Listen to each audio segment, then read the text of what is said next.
Hi, today we're cooking beef stroganoff. So, kung pakikinggan ninyo, medyo social ang dating ng ating recipe for today. Pero sa totoo lang, madali lang naman siya lutuin. At ito, pwedeng kainin together with rice or pasta.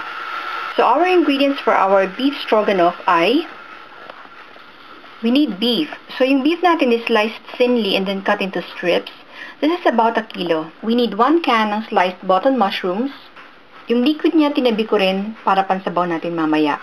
Need 1 tablespoon ng minced garlic, 1 tablespoon ng butter, isang beef bouillon, a little flour for dredging, 1 can ng mushroom soup, salt and pepper to taste, a dash of Maggi seasoning, dash of Worcestershire sauce,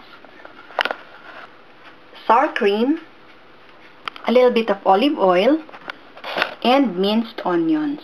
So, yan ang mga ingredients natin para sa ating beef stroganoff. So, ang unang gagawin natin is, idedredge natin yung ating beef with the flour. So, itong beef na to medyo ganito ang kulay kasi, dinefrost ko siya using my microwave. So, medyo naluto siya ng konti. So, ang gagawin natin sa kanya, dadust lang natin siya ng konting flour. Siguro about a tablespoon or less than a tablespoon ng flour. Tutulong din to para lumapot yung ating sauce mamaya. Yan. So, dito naman, meron akong pan na mainit. So, dun sa aking pan, I'm going to add about a tablespoon of olive oil. And our 1 tablespoon of butter.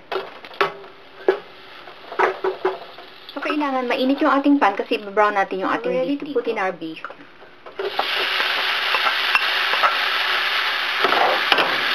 And then, iba-brown lang natin to.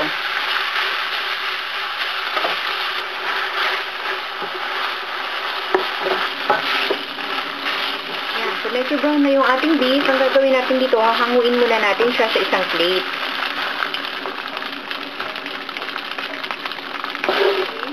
At on the same pan, we're going to saute our garlic.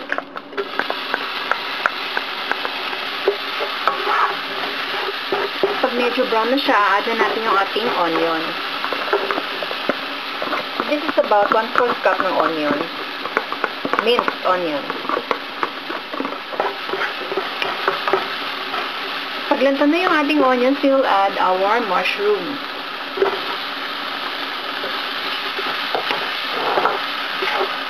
We will saute this for a few minutes. Next, we will add our 1 tablespoon ng flour. Then, saute natin ulit.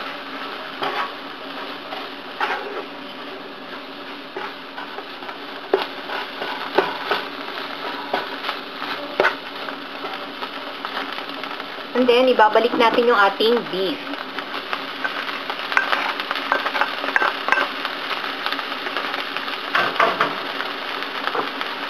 Haluin lang natin siya.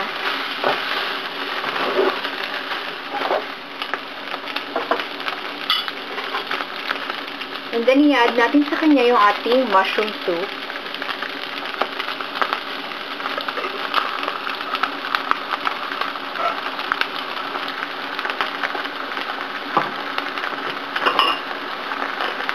Saka yung liquid na galing dun sa ating mushroom.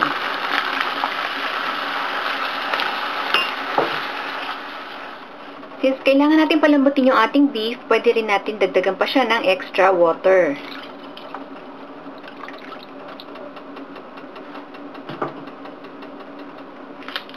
Then, ilalagay na rin natin yung ating Knorr beef cube.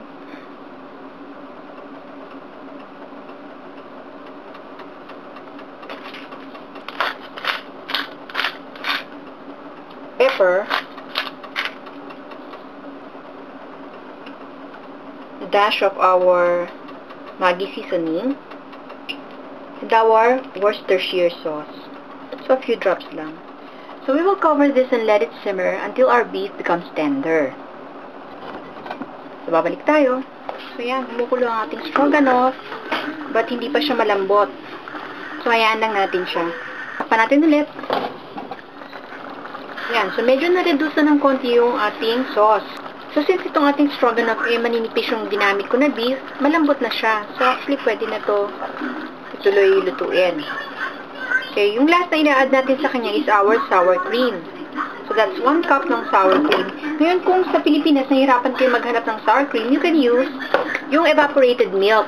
1 cup ng evaporated milk, and then lagyan nyo siya ng 1 tablespoon ng calamansi juice.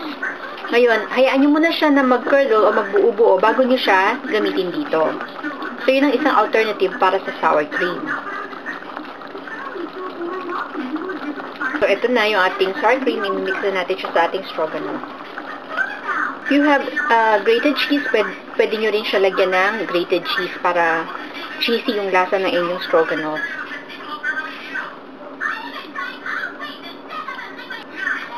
So, haluin lang natin siya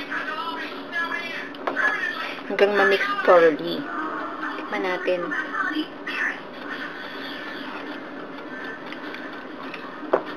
Ang lasa niya is medyo maasim-asim because of the sour cream.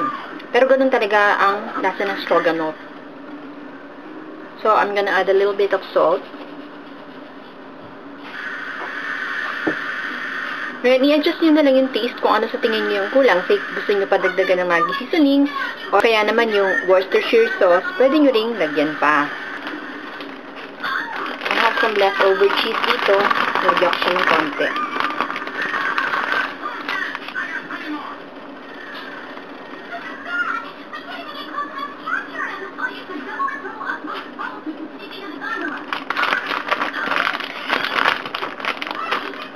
Yan, so medyo simmer lang natin to, and then pag heated through na ulit siya or kumukulo na siya ulit, pwede na nating patayin. So babalikan natin to. Stroganoff. Ngayon, tikman muna natin. Yan, okay na sa akin yung lasa niya. Ngayon, kung kulang pa sa lasa sa inyo, you can add a little bit more of salt or pepper or kung anong seasoning ang tingin nyo ay kulang sa kanya. Ito, okay na yung dapot sa akin. Pwede na siyang itap sa kanin or sa pasta. Pwede na nating patayin yung ating kalan. O diba, very fancy lang ang tawag sa kanya, beef stroganoff. Pero actually, super dali siya gawin. Tsaka simple lang din ang mga ingredients niya. Sana nagustuhan niyo itong recipe na to at sana nag-enjoy kayo sa panonood. So, hanggang sa susunod ulit ha. Maraming salamat!